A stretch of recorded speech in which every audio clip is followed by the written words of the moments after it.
Bien, mais écoutez, bonjour à tous et bonjour à vous, Hugo Lindenberg. Bonjour. Merci beaucoup d'être avec nous pour ce temps de conversation qui s'inscrit dans le projet du prix Summer 2021.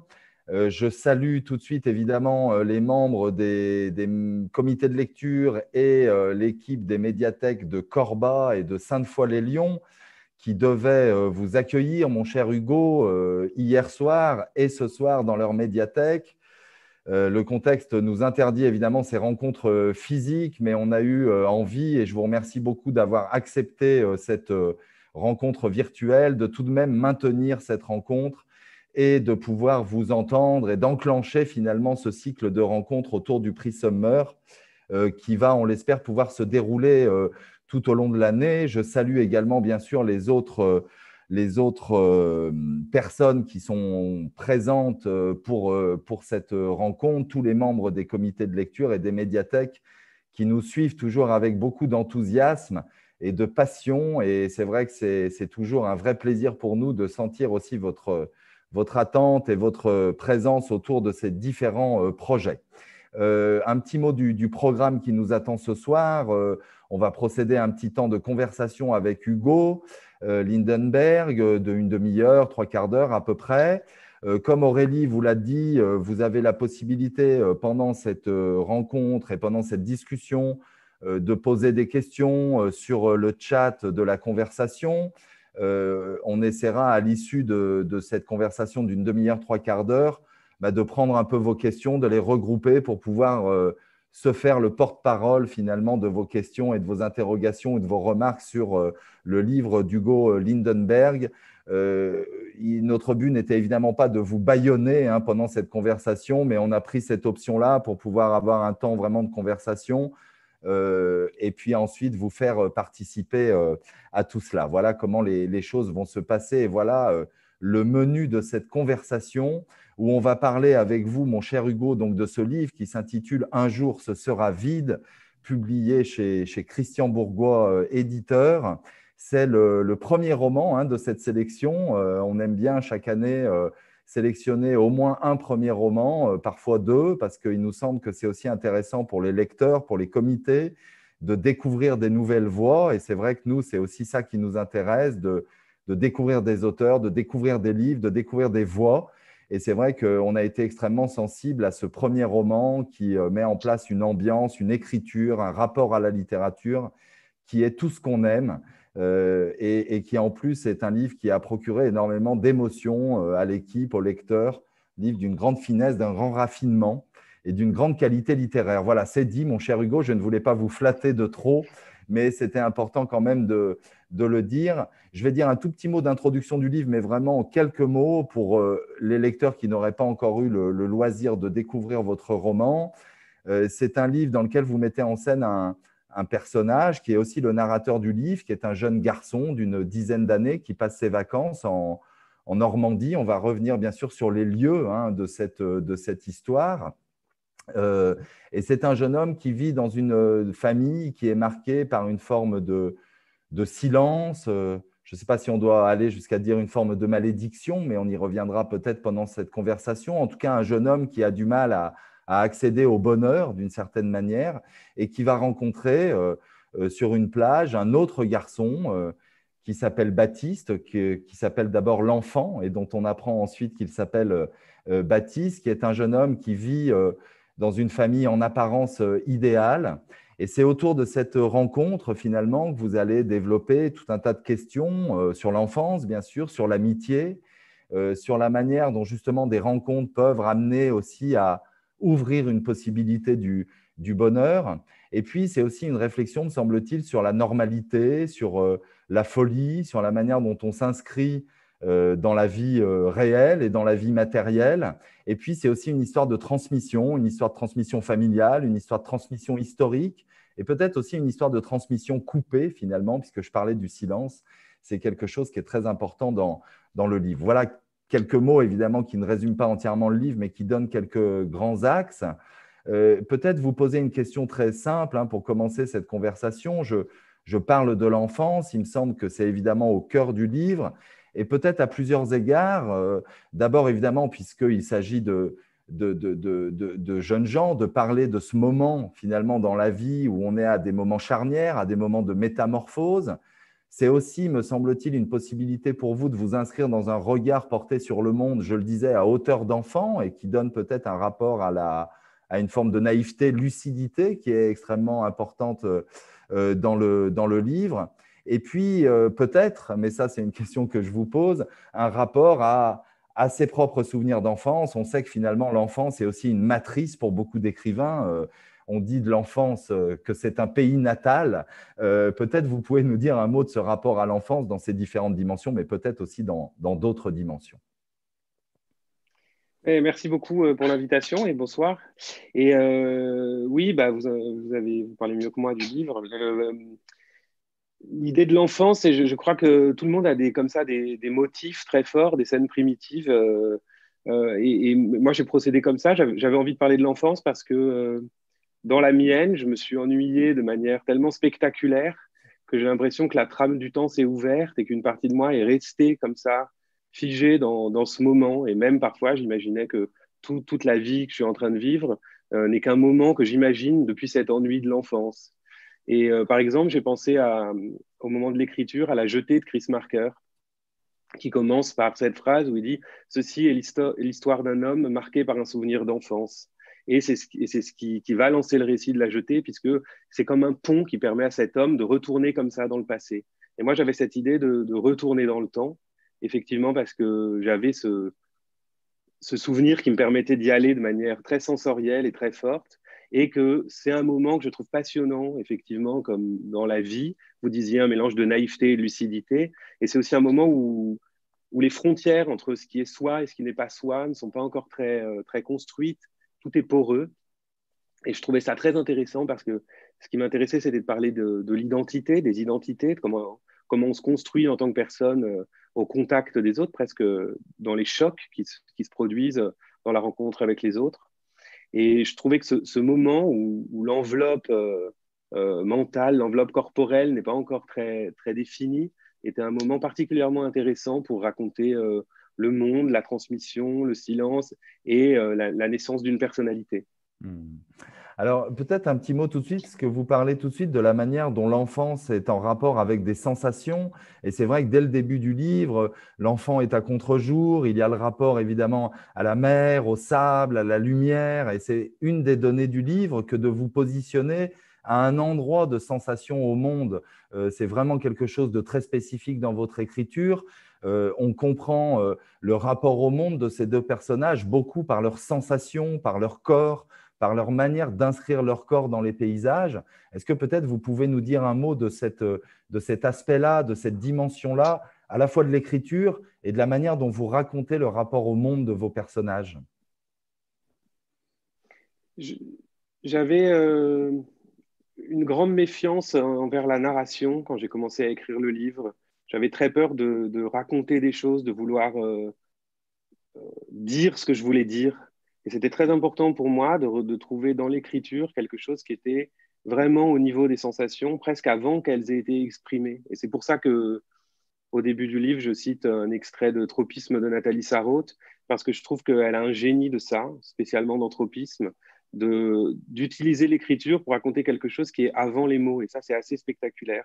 Et ça m'a vraiment guidé pendant toute l'écriture, dès que j'exprimais quelque chose, de le rétracter, de le retrancher et de revenir vraiment à l'émotion qui était à l'origine de ce que je voulais raconter.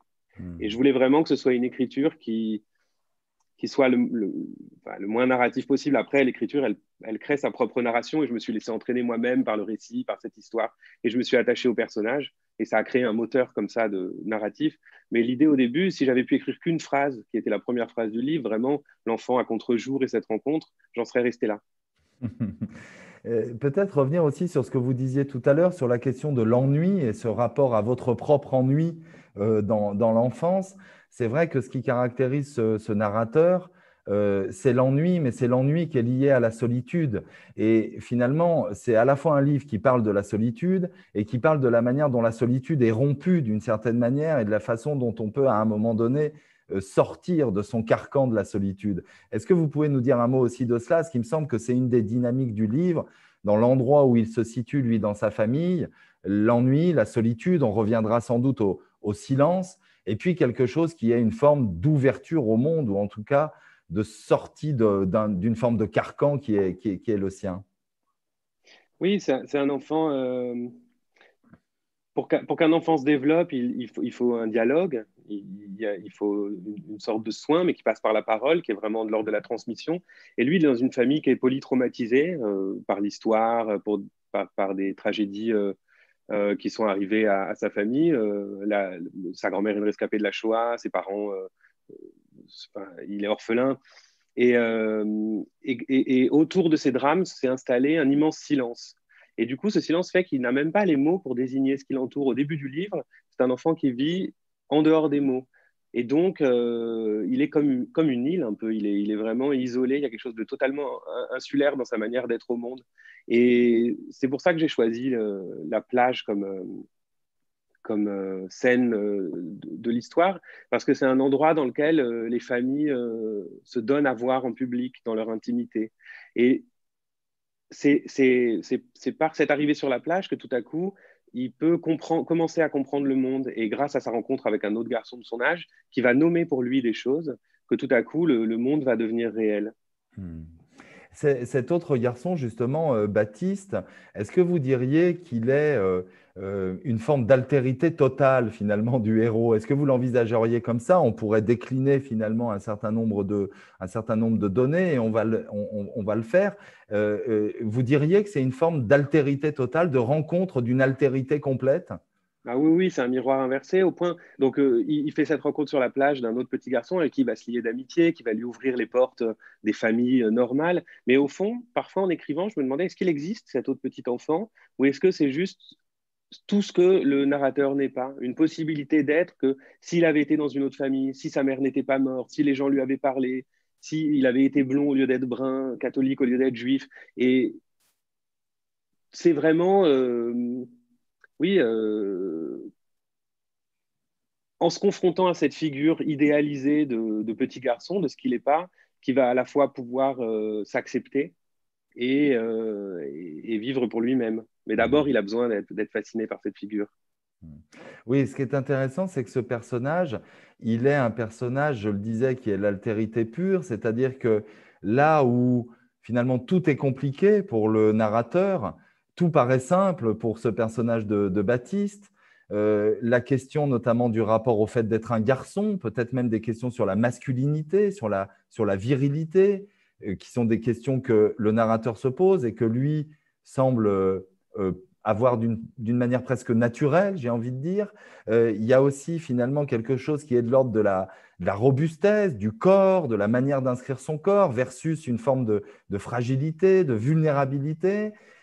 C'est vraiment à tout un tas d'endroits finalement que ce personnage est différent finalement du narrateur. Et notamment cette question de je sais pas, je dis la masculinité, je crois que la virilité est un terme que vous employez, c'est aussi une question qui est au cœur. Oui, parce que vraiment, le narrateur, il n'a pas le mode d'emploi. Alors que Baptiste, le monde est fait pour lui. En tout cas, il semble au narrateur que le monde est fait pour lui. Il dit d'ailleurs, sans doute, il n'a jamais croqué dans une pomme farineuse. Il sait comment agir avec les gens. Il n'a pas besoin de se poser de questions. Alors que le narrateur, quand tout à coup il se retrouve face aux autres enfants, aux autres familles, il a aucune idée de comment il faut agir. Et je pense que c'est quelque chose que chaque enfant a un peu ressenti d'une manière ou d'une autre. Alors, chez mon narrateur, le curseur est poussé un peu plus loin. Il a vraiment aucune idée de ce qu'il faut faire. Mais donc, des choses aussi simples que être un garçon, pour lui, ça ne veut rien dire parce que on lui a jamais, on lui a jamais parlé de rien. Et il y a une autre chose qui caractérise, vous avez parlé de fascination pour Baptiste, je dirais qu'il y a une autre dynamique dans cette relation-là, c'est la dynamique du mystère et qui est à rapprocher peut-être de la manière dont on ouvre les méduses au tout début du livre sur la plage pour voir ce qu'il y a dedans. Et c'est vrai qu'il y a tout un tas de scènes où finalement le narrateur se pose la question de savoir ce qu'il y a à l'intérieur. Alors à l'intérieur, bien sûr, du crâne, de l'âme, mais aussi à l'intérieur du corps. Il y a une forme de rapport au mystère qui est aussi quelque chose qui guide finalement l'ensemble de la relation et qui participe à la fascination. Il y a cette scène où ils sont dans la famille, entre guillemets, normale, où ils sont en train de préparer à manger, où le Baptiste parle d'une œuvre de Beethoven, et donc il se demande ce qui a pu produire une parole comme celle-ci. C'est un exemple, bien sûr, parmi tant d'autres, mais il y a vraiment cette idée du mystère et d'essayer d'aller au tréfonds de l'autre pour en comprendre la nature. Ah oui, le passage que vous citez, je trouve ça intéressant parce que c'est un moment où le narrateur se demande est-ce qu'il a bien fait, est-ce qu'il n'a pas déçu Baptiste, est-ce qu'il a bien fait la sauce salade, je ne sais pas. Et tout d'un coup, Baptiste dit à sa mère ah, mais cette symphonie de Beethoven que tu m'as fait écouter, en fait, je trouve qu'elle est cristalline ou je ne sais pas. Et le narrateur dit mais comment c'est possible qu'il y ait tellement d'espace dans l'esprit de quelqu'un qu'il ait le loisir de tout à coup pouvoir avoir des pensées aussi belles, alors que lui est complètement angoissé parce qu'il se sent très différent. Et c'est pour ça comme autour de lui, il y a beaucoup de secrets, beaucoup de mensonges, il voit bien qu'il y a des symptômes à chercher, des choses à creuser. Alors, il se rencontre avec Baptiste autour du sacrifice comme ça d'une méduse. Méduse, c'est passionnant parce que c'est mort, vivant, un peu translucide, on ne sait pas bien. Et ils veulent ouvrir la méduse et lui il se dit, mais j'ouvrirais bien Baptiste aussi pour voir comment c'est fait dedans, une vraie personne, comme un horloger, quoi, pour essayer de comprendre comment font les gens pour avoir l'air de si bien habiter le monde. Alors, il y a une chose, bien sûr, que vous avez évoquée, mais qu'il faut peut-être explorer de manière un peu plus profonde, c'est le rapport à l'héritage. Vous avez évoqué cette famille polytraumatisée, alors avec bon, l'absence de la mère, disons-le comme ça, et puis, bien sûr, cette figure de la grand-mère qui est à la fois, non pas une mère de substitution, puisque ce serait sans doute trop simple de le dire comme cela, mais une sorte de référent quand même pour le petit garçon, et en même temps quelqu'un qui porte en elle la violence de l'histoire, comment dire, la résurgence du mal ou l'héritage du mal et de la violence de l'histoire. Le, comment dire, l'état de fait, l'état de sentiment de ce personnage, il est lié à une forme d'héritage, que ça soit un héritage familial, personnel, intime ou un héritage historique. Cette dimension-là, plus verticale, elle vous intéressait aussi dans la manière d'incarner ce personnage? Ah oui, oui, elle était même au cœur du projet.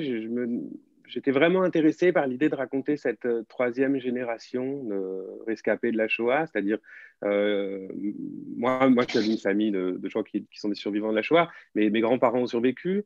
J'ai l'impression que tous les gens de la génération de mes parents autour d'eux ont été frappés ou de folie ou de destin vraiment particulier ou ont sublimé ça dans le militantisme politique, mais on sent vraiment que leur vie entière a été quand même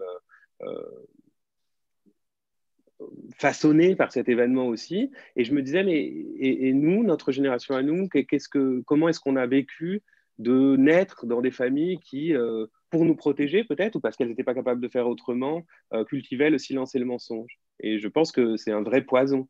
Et j'étais vraiment très intéressé par raconter comment on se forme à l'intérieur de ce silence, à l'intérieur de ces mensonges, comme un enquêteur. Et c'est pour ça que cet enfant, il est comme ça dans la pulsion scopique, dans un regard très précis sur les choses. Il ne fait pas bien la différence entre regarder une colonie de fourmis ou regarder les familles sur la plage, parce que dans tout, il va chercher des réponses à qu'est-ce que le réel, qu'est-ce que le monde dans lequel j'habite. Hmm. Oui, et il y a en même temps, parce que vous parliez de la plage tout à l'heure comme un espace où les familles, quelque part, exhibent leur intimité, et en même temps, la plage, c'est aussi un paysage, évidemment, une lumière, une forme de légèreté et de gaieté presque obligatoire, j'ai envie de dire, d'une certaine manière. Et il y a une sorte de soubassement à cela qui serait effectivement tout ce qui habite le personnage, le deuil, la disparition, la mort, jusqu'à évidemment potentiellement la Shoah. Ça serait presque un entre-deux finalement entre le plan horizontal de la plage, du présent, et quelque chose qui serait un soubassement qui ressurgit des monstres, des fantômes, comme vous le dites vous-même dans le livre. Ah oui, oui, je trouvais que la plage, c'était un endroit incroyable. D'abord, à la fois, il faut s'y mettre à nu, on doit se déshabiller pour y aller. À la fois, c'est un lieu de spectacle où les familles, comme ça, déploient quelque chose de leur intimité. Et effectivement, il y avait à la fois la mer. En plus, dans le livre, il y avait comme ça un truc avec le mot mer, parce que lui, il est dans ce monde comme ça, et cette dimension immense de la mer, c'était très important pour moi, tout ce qu'elle engloutit, et les sables mouvants, avec aussi ce que ça pouvait comporter de mystérieux et de ce qu'il y a sous la surface. Et lui, il est comme ça entre ces deux mondes. Je trouvais ça très intéressant comme lieu, et très mélancolique. Une autre chose qui est aussi très importante dans le livre, on parlait d'héritage, et il y a aussi quelque chose qui est on a parlé de l'héritage du silence, il y a quelque chose qui serait aussi un héritage de la honte. La honte est un terme qui existe très fort dans le livre, que le personnage ressent notamment lorsque on va parler bien sûr de sa tante, hein, sa tante, sa grand-mère viennent sur la plage par rapport aux familles normales. Cette question de la honte des origines, de la honte c'est quelque chose qui est très profond finalement dans le rapport au monde aussi et qui est là aussi un traumatisme et une forme presque de douleur permanente en réalité dans sa présence au monde. Oui, oui.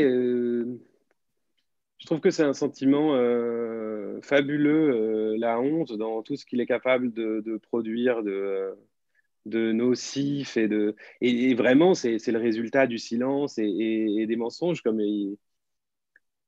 Oui, la honte a tout recouvert, je pense, dans l'univers de ce petit garçon parce que il culpabilise de ce que vous parliez de normalité tout à l'heure, mais il culpabilise de ne pas être ce que lui voit comme normal. Et ayant moi-même beaucoup souffert de honte quand j'étais enfant, mais je pense que les enfants ont beaucoup honte. J'ai une nièce, par exemple, l'autre jour, je voulais venir la chercher à l'école, elle a dit: ah non, mais tu vas encore sourire quand tu vas être devant l'école. Et je dis: c'est fabuleux, parce que les enfants ont honte de choses qu'on ne peut pas imaginer quand on est adulte. Et ça, je trouvais ça très intéressant à raconter aussi. Je penserai à ne pas sourire la prochaine fois que j'irai chercher mes enfants à l'école. Je penserai à vous, mon cher Hugo. Peut-être pour poursuivre quand même sur ce personnage de la tante, qui est un personnage très fort hein, du livre, qui a à la fois, je dirais, une apparence, un rapport au monde comme ça, une très grande solitude, quelque chose de très dur, et en même temps, euh, un personnage qui pose précisément des questions sur la normalité, sur la folie, sur ce que c'est que la folie, sur qui sont véritablement les fous, d'une certaine manière, dans le monde dans lequel on vit.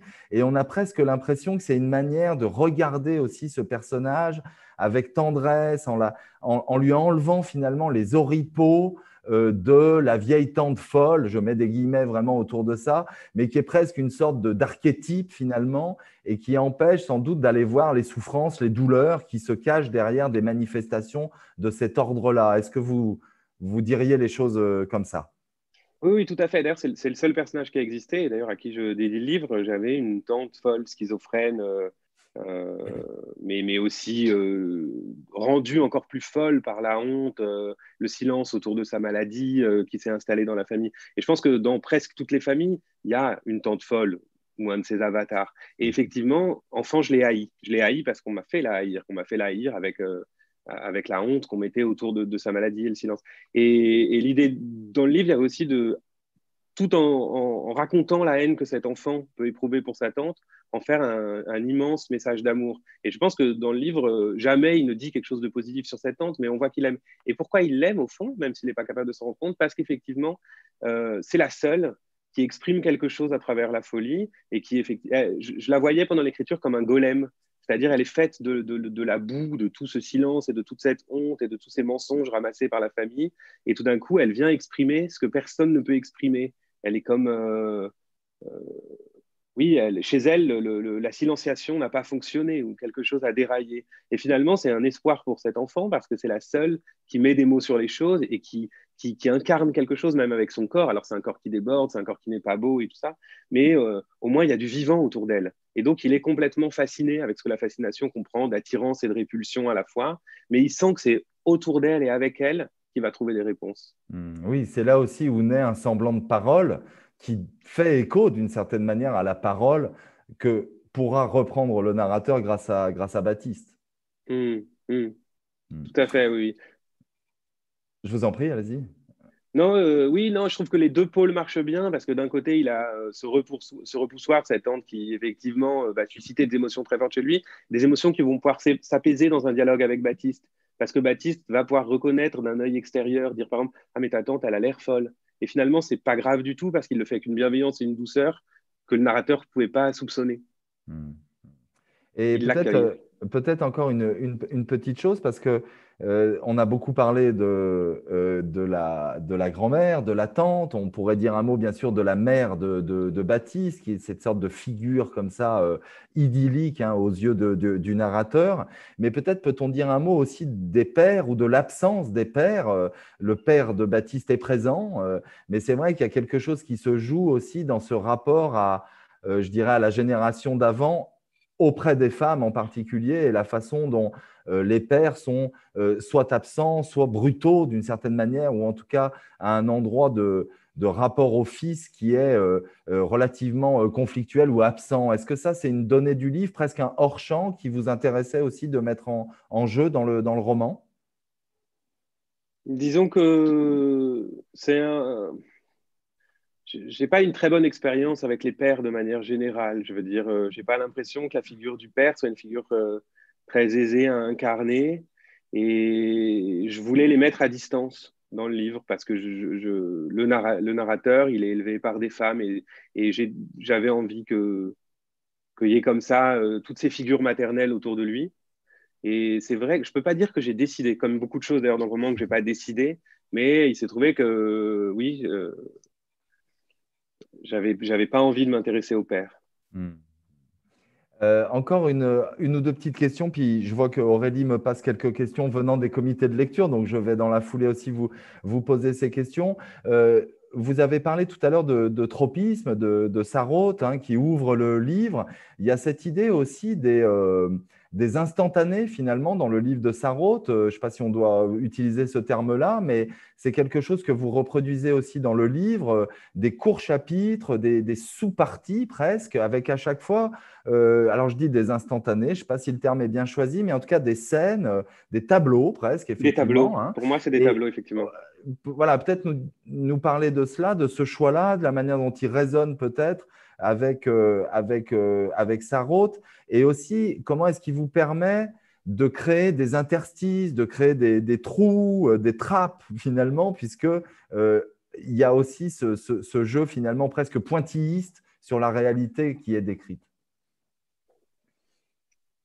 Et dans Tropisme, je trouve que pour moi, c'est vraiment des tableaux et j'ai l'impression de les regarder comme je peux regarder un Bandino et vraiment avec l'envie de me mettre à genoux, tellement je trouve que c'est magnifique. Et alors, comme beaucoup de choses, je ne l'ai pas fait de manière consciente. Je crois vraiment que l'écriture produit sa propre mécanique. On commence à écrire. Moi, je commence à écrire toujours sur des motifs. Et j'avais vraiment cette envie de revenir, que chaque chapitre commence avec un motif, quelque chose qui résonne en moi très fort, mais des fois, c'était une simple image, une autotamponneuse ou une vision comme ça que j'avais eue enfant, et puis de la lancer sur le papier et de voir ce qu'elle allait produire. Et c'était vraiment très surprenant. Et j'avais même pas l'âge, quand vous le dites, je me dis, ah oui, c'est vrai que c'est comme l'anthropisme, mais moi, j'avais même pas pensé. Et après, il y avait cette idée que d'arriver à faire une écriture qui marche en tiroir, c'est-à-dire que comme d'arriver à refaire un peu le flux de la pensée d'un enfant. On pense à quelque chose qui nous fait penser à quelque chose, qui nous fait penser à une troisième chose, qui nous ramène tout à coup sur Terre alors qu'on était parti très loin. Et ça, il y avait comme ça tout un travail qui était comme du tissage, quoi. J'avais l'impression de faire de la dentelle, voilà. Et c'est vraiment un travail qui s'est fait dans l'écriture. De toute façon, moi, dans la manière dont je travaille, il n'y a rien d'autre que l'écriture. Je ne pense pas beaucoup au livre en dehors des moments d'écriture. Je ne sais pas encore vraiment ce que je vais écrire, à part des images que j'ai dans la tête avant d'écrire. Et moi, je crois vraiment que c'est l'écriture qui travaille pour moi. Et l'écriture aussi qui passe par une très grande attention aux détails, à ce qui est infime, à ce qui est même potentiellement considéré comme superflu. C'est-à-dire que c'est aussi un travail sur... c'est en fouillant, c'est presque archéologique, hein. On parle de l'invention des souvenirs au sens archéologique du terme. Il y a quelque chose de cet ordre. C'est vraiment creuser, mettre au jour par le prisme de la phrase, de la langue, du détail, de la recherche, des choses les plus infimes dans le ressenti, dans les objets, dans les lieux, dans les sensations, comme on en parlait au tout début. Oui, j'adore l'idée dans les choses que je lis ou dans les films que je vois euh, du hors-champ. J'aime tout ce qui est hors-champ. J'adore que la caméra se pointe sur quelque chose de très précis. Et en fait, on n'a pas besoin de voir toute la pièce. Et au contraire, quoi, plus j'ai l'impression que le regard est précis sur quelque chose, plus est grand ce que peut faire le lecteur dans sa tête, tout seul. Et du coup, la complicité entre le lecteur et l'écrivain est plus forte, je trouve, de cette manière-là. J'aime pas du tout les explications et j'aime pas les plans larges. Hmm. Langage cinématographique. Euh, Peut-être vous poser une petite question. Je vois arriver une question de Célie qui pose la question suivante. À quel point ce livre est-il autobiographique du coup, ayant entendu ce que vous avez dit, notamment sur sans doute le personnage existant de la tante, vous avez choisi sans doute des réminiscences, mais vous avez mis en place vraiment un objet romanesque. Oui, oui. Enfin, moi le récit autobiographique, l'autofiction m'intéresse pas beaucoup.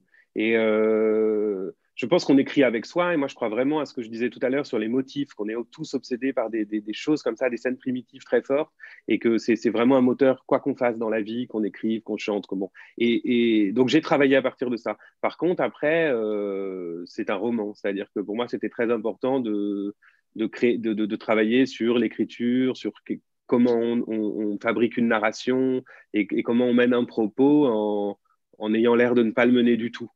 Et tout ce qui arrive au narrateur, moi, ne m'est jamais arrivé. J'ai jamais eu un ami sur la plage. Une autre question qui est à la fois une question remarque de Bénédicte qui réagit au moment où on parlait de la plage. Elle nous dit que la plage permet aussi de nous identifier au garçon, de le placer finalement dans un contexte. Peut-être vous pouvez nous dire un mot de cela aussi, la manière dont les paysages, je prolonge un peu la question, peut-être la manière dont les paysages déterminent les visages et les personnages pour le coup. C'est difficile. C'est beaucoup de choses qui se sont imposées à moi. Et puis après, je trouve beaucoup, on écrit des choses et après, on se justifie de les avoir écrits en s'inventant des histoires, en train de des justifications. Mais je dirais que tout d'un coup, la plage, elle est arrivée. Puis après, je me suis dit, ah, ben, la plage, c'est formidable pour raconter cette histoire parce que c'est une scène de théâtre. Et du coup, j'avais l'impression vraiment d'avoir des acteurs et puis je pouvais leur faire faire des choses sur cette scène. Mais je ne saurais pas dire pourquoi les choses sont arrivées comme elles sont arrivées. Est-ce que globalement, quand même, les falaises, cet environnement normand, euh, est quelque chose qui vous a intéressé dans la géographie, dans la manière de faire Oui, déplacer vos personnages dans cette géographie-là? Alors, on ne va pas aller au bout du livre, mais il y a évidemment quelque chose qui se joue dans la dureté et la beauté. Enfin, voilà, sans oui, doute oui. des choses que vous Il y a, voyez différemment, mais. il y a une immense mélancolie, je pense, chez le narrateur, et il y a une immense mélancolie dans les plages normandes, dans ces falaises. Et ce qui m'intéressait dans ces falaises, c'est que c'est les marnes, c'est qu'elles ont un peu des sables mouvants. Et je voulais vraiment travailler sur cette idée de choses englouties, de choses qu'il y a sous la terre, sous le sable, d'ensevelissement. Et le narrateur, il est très travaillé par la question de l'enterrement. Qu'est-ce qu'on fait des morts et où vont les morts? Et du coup, la plage, les falaises, c'était vraiment un cadre qui convenait parfaitement à mon récit. Hmm. Oui, on disait tout à l'heure qu'il était entre le présent et finalement les fantômes du passé, mais il serait aussi entre les vivants et les morts, hein, d'une certaine manière. Complètement. Complètement. Pour moi, au début du livre, en tout cas, il est vraiment entre les deux mondes. Oui. Hmm. Peut-être encore une ou deux petites choses. Vous avez parlé des mondes engloutis, pardon. Peut-être vous pouvez nous redire un mot de cela, puisque ça fait référence à des choses qu'on connaît, évidemment. C'est un des titres de la section, les mondes engloutis. C'est vraiment quelque chose qui a guidé aussi le travail. Enfin, je ne sais pas, peut-être nous parler un petit peu de cela. Mais ça fait partie des choses, je trouve, qui se mettent en place malgré soi. C'est-à-dire qu'il y avait ce dessin animé que j'avais vu quand j'étais petit, et sans que je comprenne bien pourquoi, m'avait fait beaucoup de bien, qui s'appelait Les Mondes Engloutis. Alors, j'ai une histoire incroyable à raconter. Et c'est l'histoire d'un peuple dont le soleil est en train de s'éteindre. Et en fait, le problème, c'est que les ancêtres de ce peuple ont rendu le passé tabou, les musées interdits. Et bref, ils veulent pas faire face à la. Et en fait, les enfants partent à la recherche de leurs origines puisque finalement, c'est en affrontant leur passé qu'ils pourront faire revivre leur soleil. Et donc, ça me travaillait cette question. Et puis, le mot, une fois de plus, c'est vraiment à travers l'écriture, mais le mot englouti, mondes engloutis revenait malgré moi dans mon écriture plusieurs fois. Et parce que je pense que cet enfant, il était vraiment obsédé par cette idée de qu'est-ce qu'on fait des morts, où on enterre les morts de la Shoah. Lui, dans sa famille, tous les gens ont disparu quasiment, et ils sont nulle part, il n'y a pas de tombe, il n'y a rien. Et donc, j'ai décidé d'appeler une des trois parties du livre Les Mondes Engloutis. Et récemment, je me suis dit, mais il faut absolument que j'envoie un exemplaire à Nina Volmark, la créatrice du dessin animé. Et il se trouve qu'elle vit à Villers-sur-Mer, dans le village dans lequel j'ai installé le décor de mon livre en Normandie. Ah oui, Mm. Ah, mais comme quoi la littérature nous réserve toujours de très grandes surprises. Et j'étais très content. Ah bah j'imagine. Et alors, peut-être prolonger, parce que vous dites beaucoup, et je le comprends absolument, que finalement, il n'y a pas à la fois de plan, qu'il y a une écriture assez intuitive, que les choses se font finalement à l'intérieur de la narration et de l'écriture. Est-ce que vous diriez que ce rapport-là est vraiment une manière pour vous d'envisager l'écriture? Est-ce que, par exemple, pour le deuxième livre, vous allez garder ce rapport très, très intuitif à l'écriture, à la littérature, à la composition? Est-ce que vous diriez que c'est vraiment une manière de vous inscrire, vous, à l'intérieur de l'écriture littéraire? Oui, enfin, moi, c'est difficile pour moi. Je me considère pas vraiment comme écrivain. C'est plus que j'ai l'impression d'avoir des livres en moi, quoi. J'avais ce livre en moi. Je savais comme ça ce que vous dites intuitivement, mais quand même, j'y réfléchis, puis j'ai des idées de ce que je veux faire. Mais je peux pas dire par rapport. J'entends des gens parler de leurs livres. Des fois, je suis très surpris de voir que c'est des projets très construits. Ou moi, effectivement, je marche. J'ai vraiment l'impression que c'est l'écriture qui avance avec moi. Mais il n'y a pas d'autre moment que l'écriture. Hmm. Ce livre-là, vous le portiez depuis longtemps? Non. Enfin, les motifs, oui, mais non, c'est venu vraiment. C'est un an l'écriture de ce livre et il est apparu comme ça un jour où j'étais sur la plage et j'ai eu cette vision de deux enfants qui se rencontraient autour du meurtre d'une méduse et j'ai voulu juste écrire un chapitre là-dessus et le livre a suivi tout seul son chemin. Mais Hmm. j'y ai mis effectivement des choses que j'avais déjà travaillées et que j'avais envie de mettre quelque part. Hmm. Et j'ai une nouvelle question de Bénédicte qui me dit, sans dévoiler la fin, pouvez-vous préciser sur quelle sensation vous vouliez laisser le lecteur? Sur une sensation très ambiguë. D'abord, j'aime pas les fins, souvent dans les romans, et je suis souvent fâché qu'on tue le héros ou il faille que ça se finisse, alors que dans la vie, la plupart du temps, les situations ne se finissent pas. Euh, elles s'échappent comme ça un peu dans la brume. Et donc, je voulais une fin qui soit très ouverte et qui laisse le lecteur dans une nécessité de choisir un peu un chemin. Je dirais qu'à un jour succède un autre jour. Mais il y a quand même un chemin qui a été parcouru par le narrateur, un chemin vers Euh, l'autre. oui. J'ai une question de Martine qui me demande pourquoi il n'y a que Baptiste qui a un prénom. Y a-t-il un lien avec Jean-Baptiste qui baptisait dans le Jourdain? Tout à fait, tout à fait. Et pareil, ça c'est des choses que j'ai pas décidé au début. J'avais appelé le personnage Baptiste, sans me douter qu'en fait il baptise réellement. Il amène le narrateur à l'eau la première fois, alors que le narrateur, le petit garçon, n'ose pas aller se baigner depuis le début des vacances, et il le baptise, il l'amène vraiment à la vie. Et j'avais pas réellement décidé au début que seul Baptiste aurait un prénom. C'est arrivé comme ça, et j'en suis ravi parce que je trouve que ça produit quelque chose d'intéressant dans le roman où tous les autres personnages sont finalement des archétypes, et il y a que Baptiste qui est le seul personnage dont je ne suis pas sûr qu'il existe et qui pourtant a un prénom. Hmm. J'ai une autre question de Hélène qui me demande, qui revient sur le terme que j'ai utilisé de famille idéale en ce qui concerne Baptiste. Elle dit, avez-vous voulu montrer les travers aussi de cette famille? Et peut-être j'ajoute une forme de vernis qui peut craquer dans certains lieux. Ce que je voulais montrer surtout, c'était la déception, ce moment où tout à coup le narrateur sort de sa torpeur et voit la famille pour ce qu'elle est. Et j'adore l'idée de ce moment où il passe de l'idéalisation totale, où il est comme ça dans cette espèce de fascination pour la mère de Baptiste, pour ce que cette famille déploie autour d'elle. Et tout d'un coup, le moment où il décide et il voit cette famille pour ce qu'elle est, une famille petite bourgeoise de province, avec ses problèmes comme tout le monde. Et ça, je trouve que c'est un moment très beau dans la vie de cet enfant. Hmm. Merci. J'ai une question également de Magali, plus sur ce qu'on a un petit peu évoqué, sur l'écriture d'un premier roman, sur les étapes qui peuvent conduire à la publication d'un livre, alors sans être forcément bien sûr trop technique, sur peut-être nous raconter effectivement comment est-ce que ben, l'écriture advient, vous en avez déjà un petit peu parlé, et puis comment est-ce qu'après peut-être on passe à la publication, au fait de rendre public aussi un livre, une écriture, quelque chose qui ressort de soi-même. Peut-être nous décrire un petit peu cette expérience et peut-être d'ailleurs jusqu'à l'accueil qui a été fait à votre livre, qui est très bel accueil critique, public.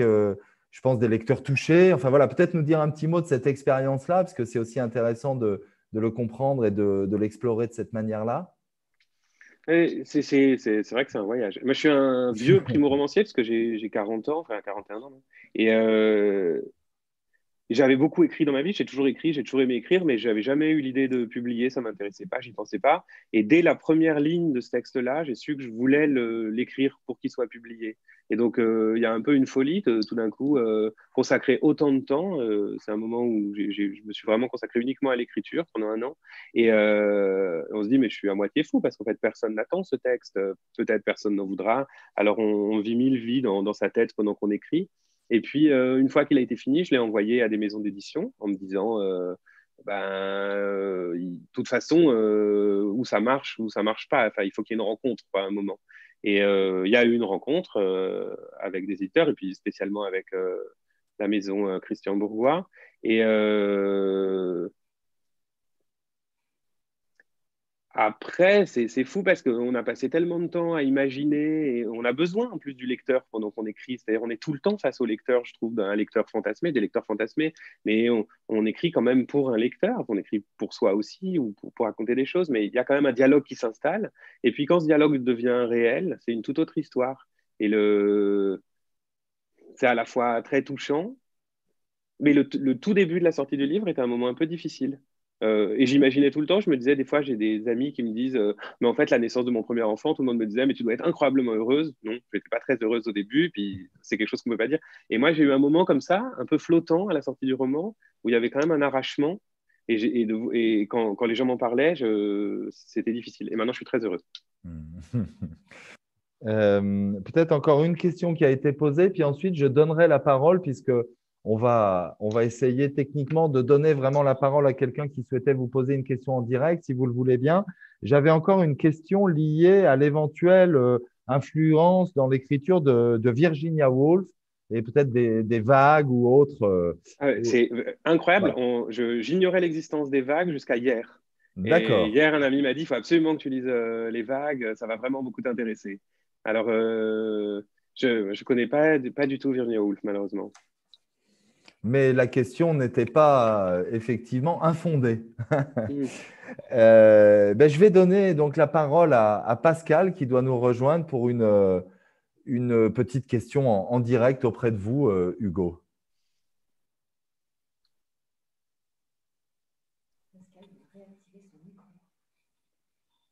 Pascal, vous devez réactiver votre micro pour prendre la parole. Bonjour, Bonjour. j'avais une question à poser. Je me demande si j'ai longtemps cru que le personnage de la tante était en fait la mère cachée, victime d'un accident. Vous parlez de ses brûlures sur le corps, et j'ai vraiment cru très longtemps que c'était la mère de l'enfant qui vivait dans cette chambre couverte de honte. Peut-être responsable de l'accident qui aurait tué le père. Blesser encore cette famille. Ah bah, moi, je pense que le récit ne m'appartient pas du tout et que effectivement, plusieurs personnes m'ont raconté des choses auxquelles j'avais pas pensé et que je trouve à chaque fois formidables. Là, par exemple, ça me plaît beaucoup. C'est tout à fait possible.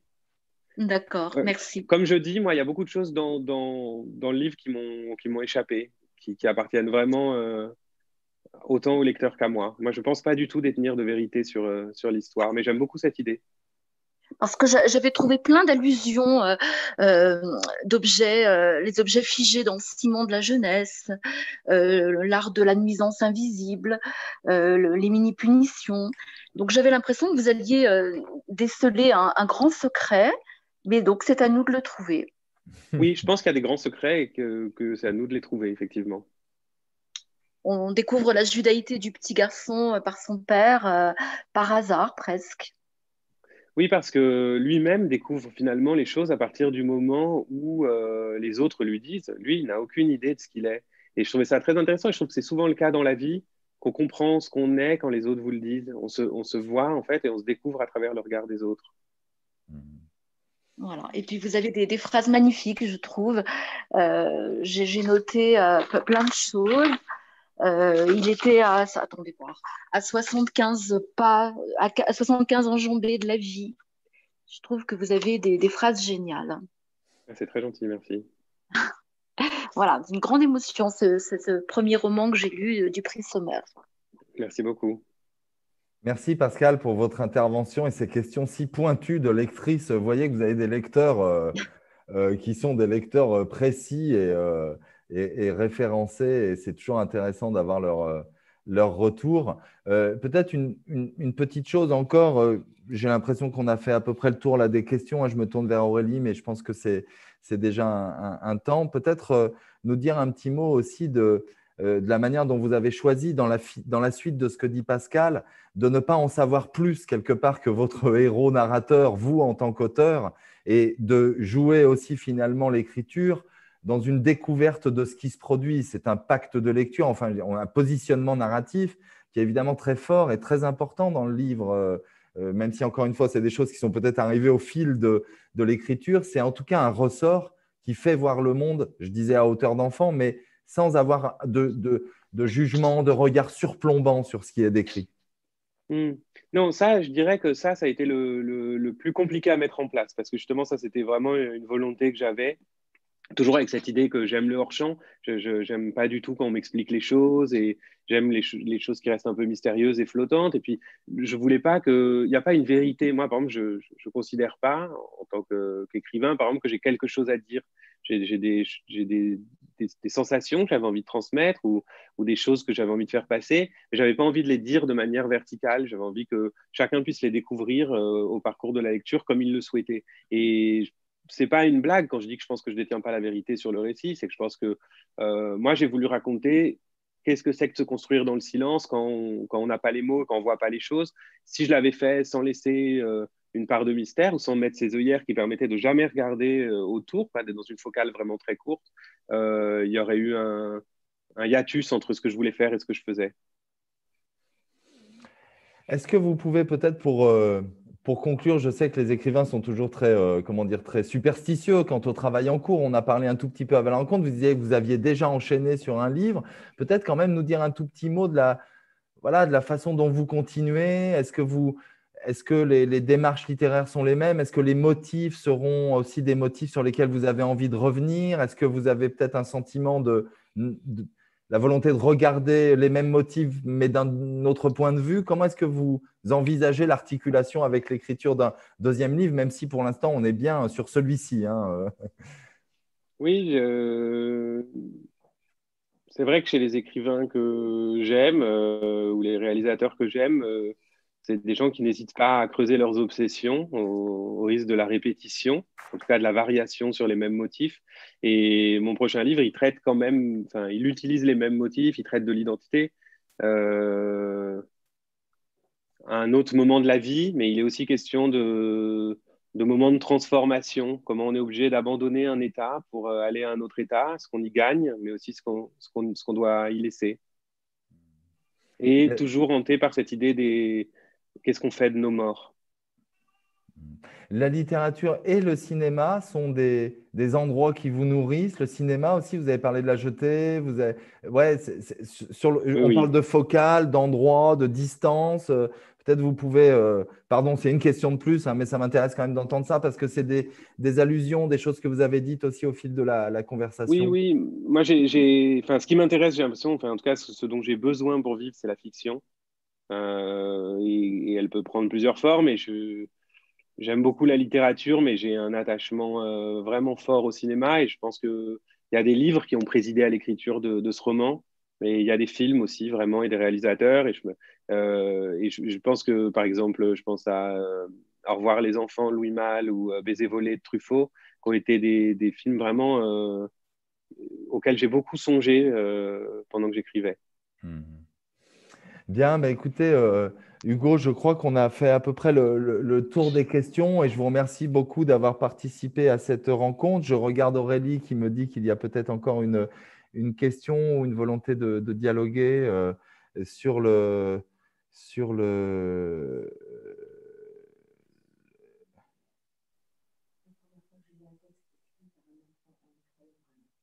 Ah, bah, ce n'est pas vraiment une question, mais c'est effectivement une remarque de Bénédicte qui dit: ce positionnement narratif rend effectivement le regard d'enfant très juste. C'est la première fois que je lis un texte écrit par un enfant, entre guillemets, en y croyant vraiment. Voilà, c'est un beau témoignage de lecture. Oui, ça me fait très plaisir.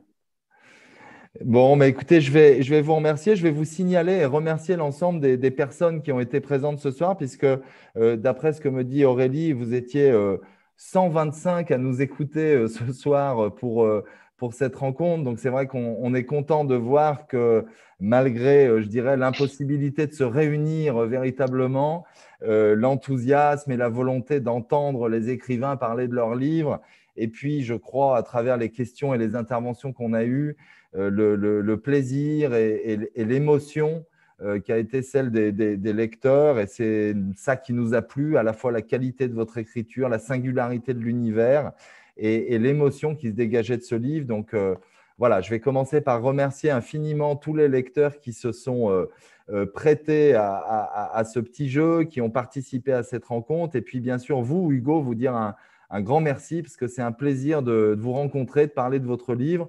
On ne se connaissait pas, on s'est juste croisés, mais je suis très, très heureux d'avoir fait votre connaissance et d'avoir parlé avec vous de ce beau texte qui nous plaît énormément.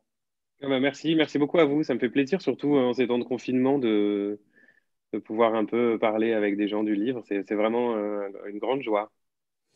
Bon, bah, écoutez, en tout cas, on va bien sûr poursuivre les rencontres au fil de l'année. Les lecteurs vont découvrir votre livre, ceux qui ne l'ont pas encore découvert. Et puis petit à petit, toutes les étapes, on l'espère, vont pouvoir se mettre en place avec des comités de lecture où on peut voilà, discuter, pourquoi pas s'écharper même sur les livres, hein, puisque c'est aussi ça qu'on aime, c'est de pouvoir à la fois partager des enthousiasmes et puis parfois, pourquoi pas s'engueuler sur des livres.